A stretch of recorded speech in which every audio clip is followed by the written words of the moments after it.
There's a quiet kind of liberation that arises, not when you gain control, but when you release the need for it. Think about how often we grip tightly to outcomes, worrying about what might collapse tomorrow, trying to predict every twist of the path ahead. But the truth is, most of what we fear never comes to pass, and in the process, we sacrifice today's peace for a future that hasn't even arrived. Worry is like trying to carry an invisible weight. It exhausts you without ever moving you forward. It traps you in imagined futures and pulls your attention away from the strength, calm and clarity you already hold inside.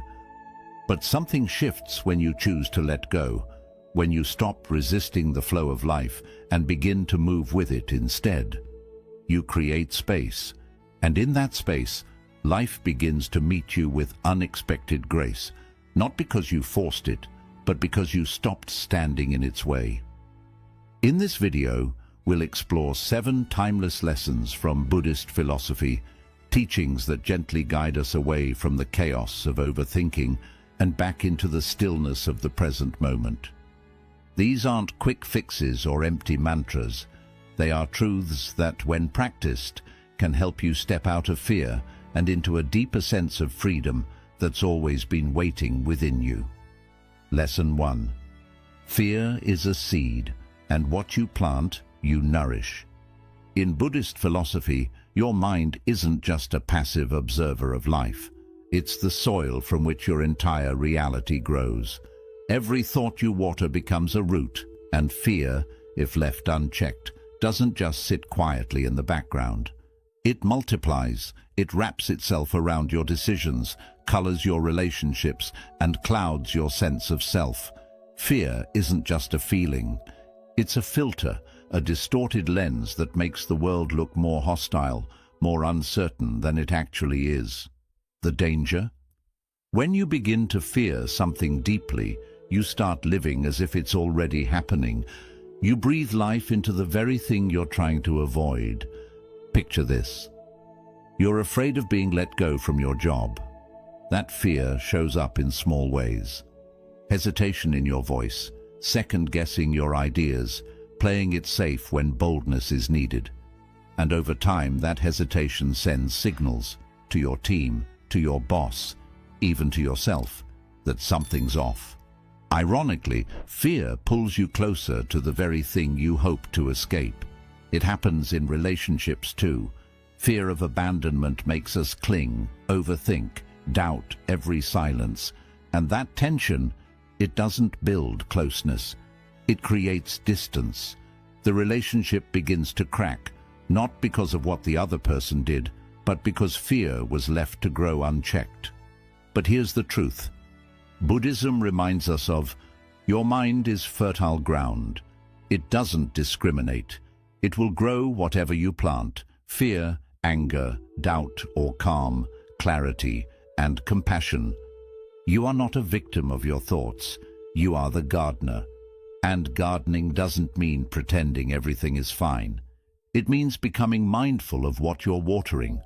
When fear shows up, pause, take a breath, ask, is this thought building the life I want or slowly dismantling it?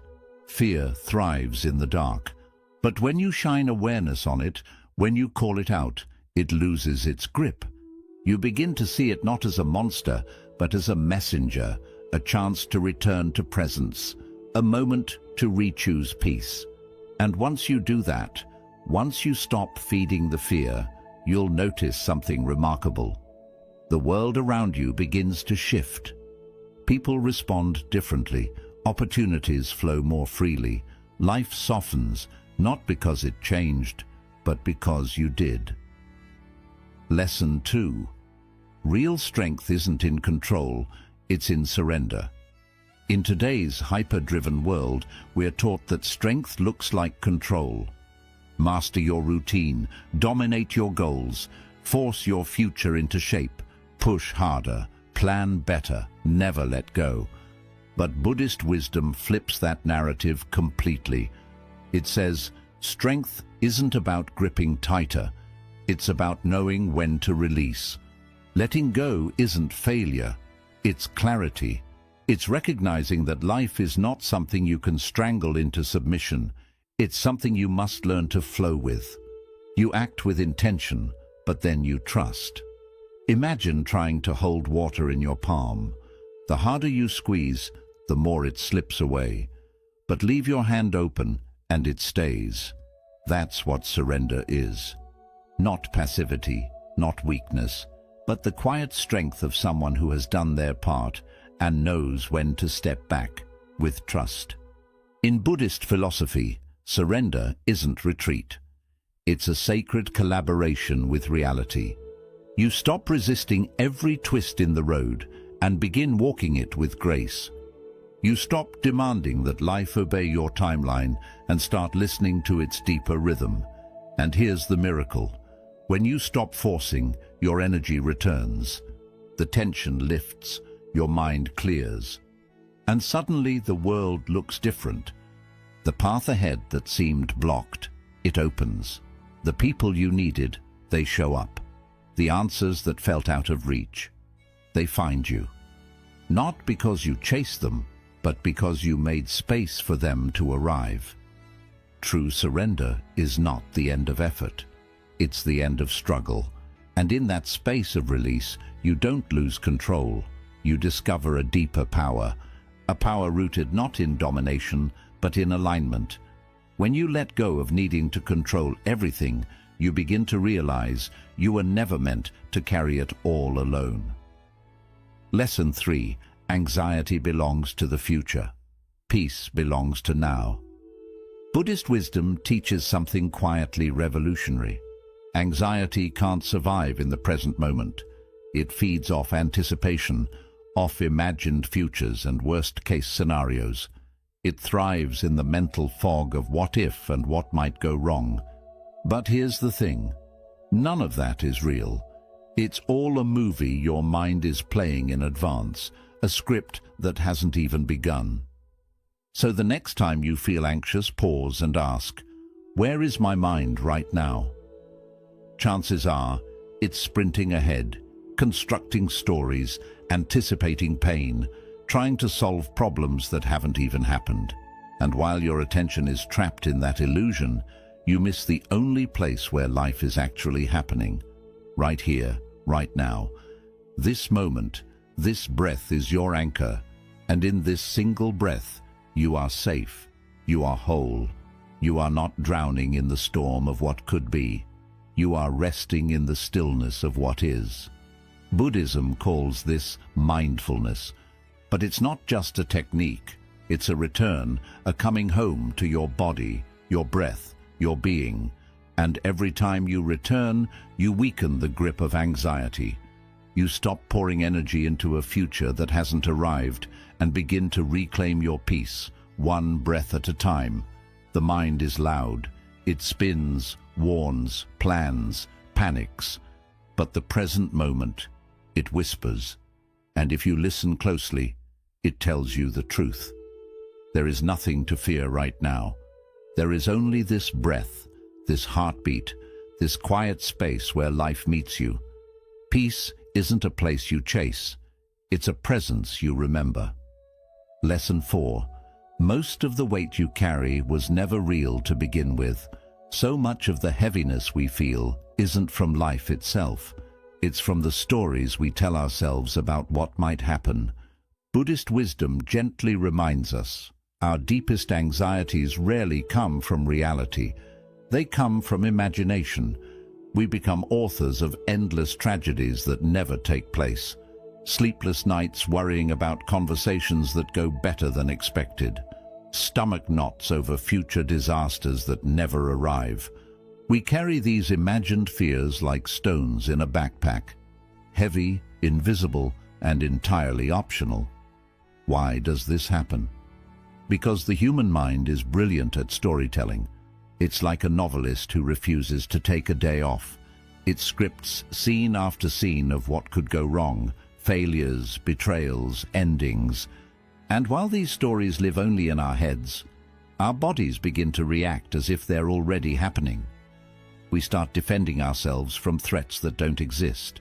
We act tense. We close off. We brace for storms that may never come. But here's what Buddhism teaches with such clarity. Just because a thought appears doesn't mean it's the truth. The mind can imagine anything. It doesn't mean you need to live inside every script it writes. Think back. How many times have you feared a situation only to realize it wasn't nearly as bad as your mind predicted? How often has the thing you dreaded passed quietly, or never happened at all? Worry distorts reality. It pulls distant fears so close that we start reacting to shadows, not facts. And in doing so, we miss what's actually here. This peaceful breath, this simple moment. So the next time you feel yourself spiraling, pause. Take one conscious breath and gently ask, is this happening right now? Or is it just a thought? That one question can return you to the present. And the present is almost always gentler than your imagination. Let those imagined burdens fall away. You never needed to carry them in the first place. And once you stop living inside your mind's predictions, you'll notice life feels lighter, kinder, and far more real. Lesson 5. Letting go of control is how you begin to trust. There's a humbling but liberating truth at the heart of Buddhist wisdom. You can't surrender to life while clinging tightly to the illusion of control. You can't hold the steering wheel and still trust the road will carry you. Control and faith move in opposite directions. The more tightly you grip control, the further you drift from trust. And the more you lean into trust, the more you're asked to let go. Trying to micromanage every detail of your life, every outcome, every emotion, every person, is like quietly telling the universe, I don't trust you. It's a subtle form of fear, a fear that without your constant effort, things will collapse. But the question is, has all that control ever brought you real peace, or has it just left you exhausted? Often, the more we try to hold everything together, the more we feel like we're falling apart inside. We confuse hypervigilance with strength, when really it's often anxiety in disguise. Control creates a false sense of safety, but it comes at a cost. Constant tension, fatigue, and a mind that never rests. Faith, in contrast, is not weakness. It's not blind surrender. It's an inner knowing that says, I've done my part. Now I allow life to do the rest.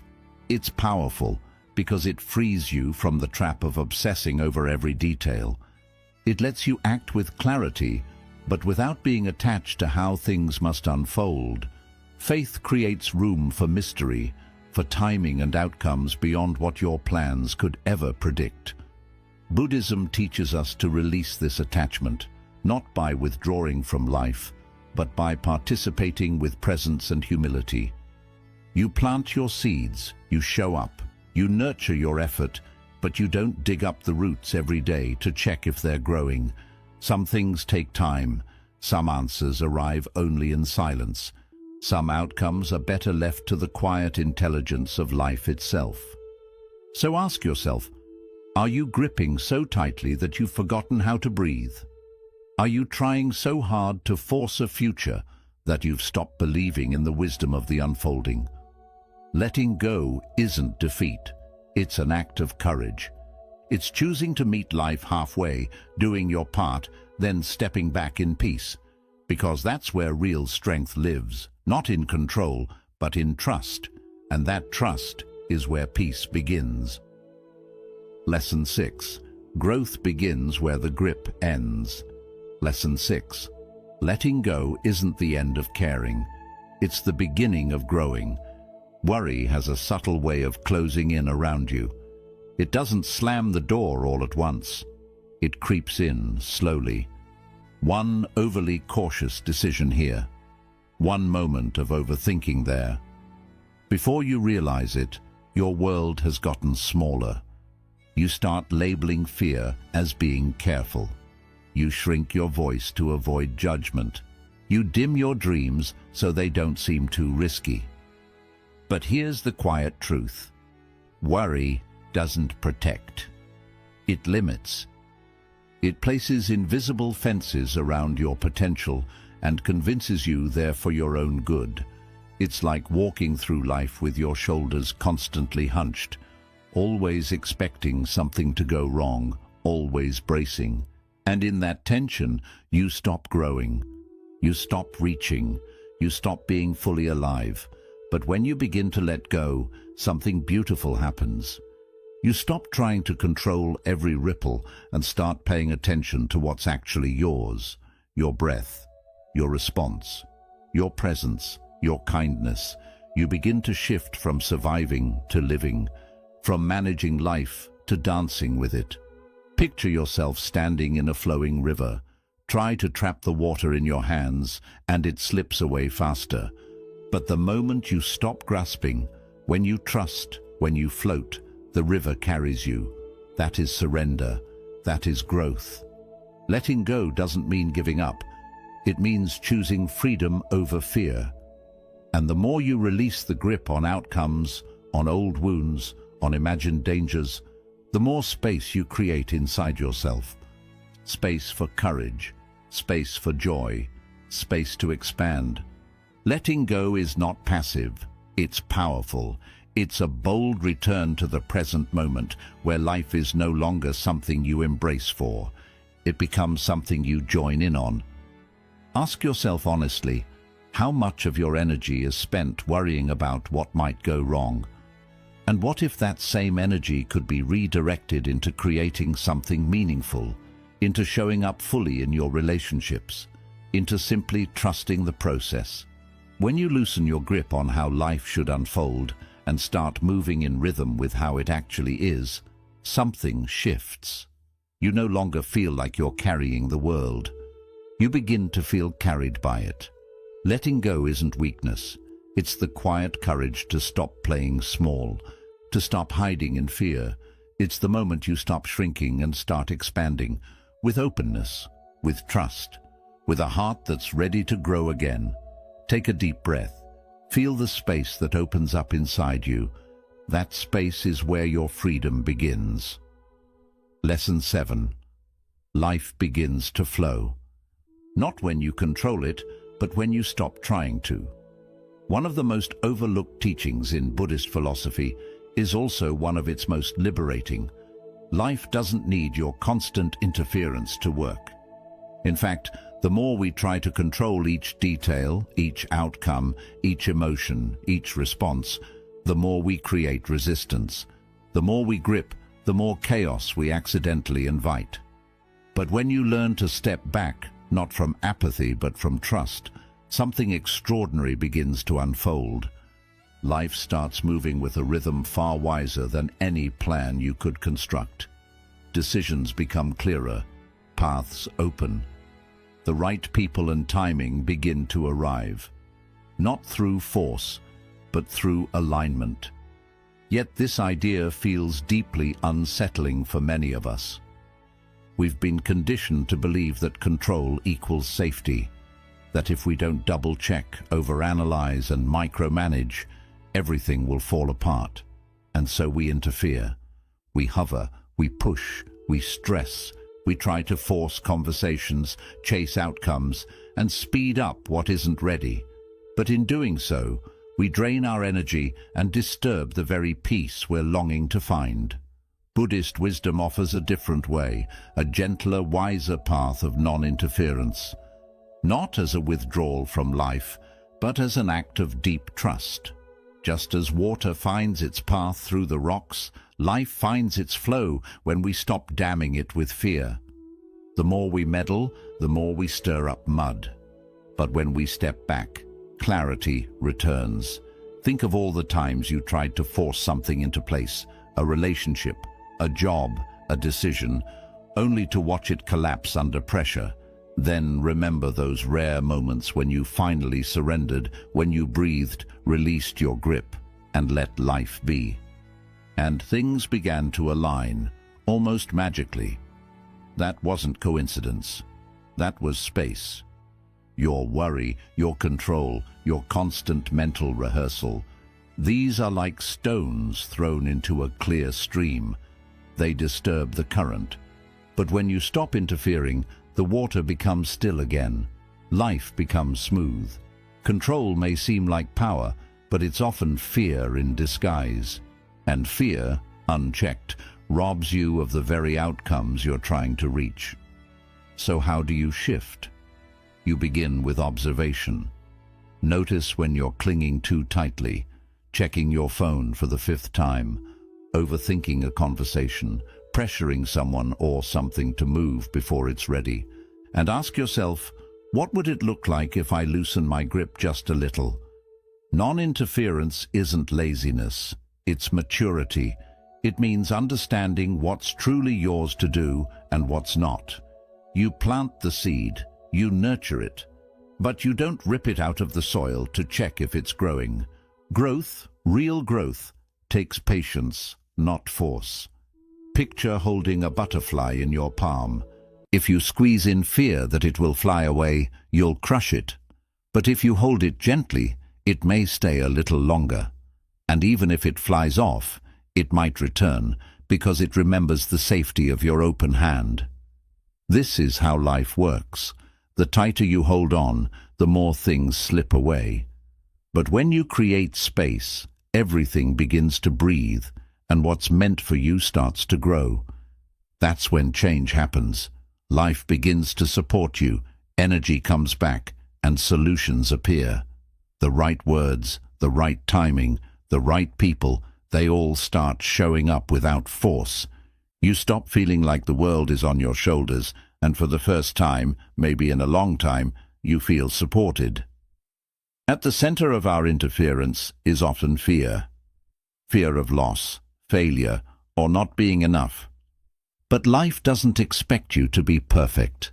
It asks you to trust, to breathe, and to let go of the belief that you must do everything alone. So, take a moment to reflect. Is there something you're holding on to too tightly? A decision you're forcing? A conversation that keeps looping in your mind? Honestly ask yourself, what would it feel like to let go? Not because you're giving up, but because you trust. Because when you stop pushing, you start receiving. When you stop interfering, life begins to work with you, not against you. You don't need to control every detail. Sometimes the wisest move is to take a deep breath, do your part, and step back. Trust the flow. Ride the wave. Let life meet you in the space you create by letting go. You're not here to control the ocean. You're here to learn how to float. Bonus lesson. Choose what matters, not what's easy. Imagine walking down a foggy path where the next step isn't clear and the air is full of uncertainty. Most people stop there. They turn back, not because they're weak, but because they were taught to choose comfort over truth. But Buddhism teaches something else. It invites you to keep moving forward, letting what truly matters guide you, even when the ground feels unstable. This is where many of us struggle. We mistake comfort for peace. But comfort isn't always peace. Sometimes it's just avoidance wearing a mask. It's staying where things feel familiar, even when they don't fulfill us, because the unknown feels too risky. So we settle. We cling to habits that numb us, relationships that drain us, routines that keep us small, all in the name of safety. But here's the problem. What feels comfortable often keeps you stuck, while what truly matters asks for change. Growth never comes without discomfort. Wisdom doesn't arrive without hard questions. And peace, the kind that comes from within, only appears when we choose what's important over what's easy. Think of a seed buried in the soil. If it stayed comfortable, it would never open. But by breaking, it begins to rise. It pushes through the earth, reaches for the light, and through that struggle becomes what it was meant to be. That's how the soul grows. It asks you, what do I value more? Short-term relief or long-term alignment with who I really am? Choosing what matters means showing up for your growth, even when it's uncomfortable. It means sitting with painful emotions instead of running from them. It means stepping away from distractions and choosing presence. It means having hard conversations, setting boundaries, walking away from what no longer aligns with your path. Not because it's easy, but because your peace depends on it. This path won't always feel good. It may not always feel clear, but it will always feel true. So ask yourself now, what in your life feels comfortable but is slowly taking your peace?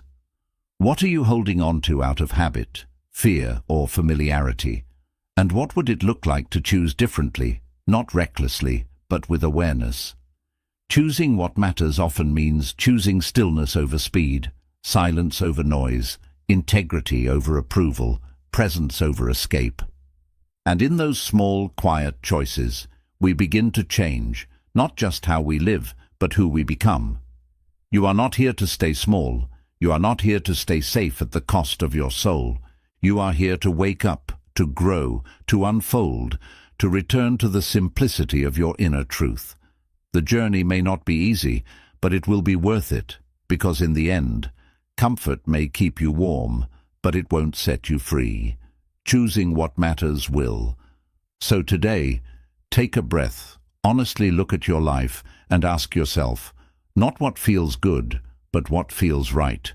Then trust that answer, even if it feels uncomfortable, because that is the path, that is the practice, and that is where peace begins. Conclusion. So now, the question isn't, what do I need to control? It becomes, what am I finally ready to release? Because true freedom doesn't come from holding tighter. It comes from the quiet courage to let go, not carelessly, but with clarity, not in weakness, but with trust. If these lessons connected with you, take a moment now to pause, breathe, reflect, and gently release something you've been holding that no longer serves you. It might be a fear, a belief, or an old story that's kept you small. You don't need to change everything at once. Just begin with one breath, one choice, one small act of trust. If this message brought you clarity or peace, consider liking this video to support the channel and let the algorithm know it matters. Share it with someone you care about who may be quietly struggling to let go.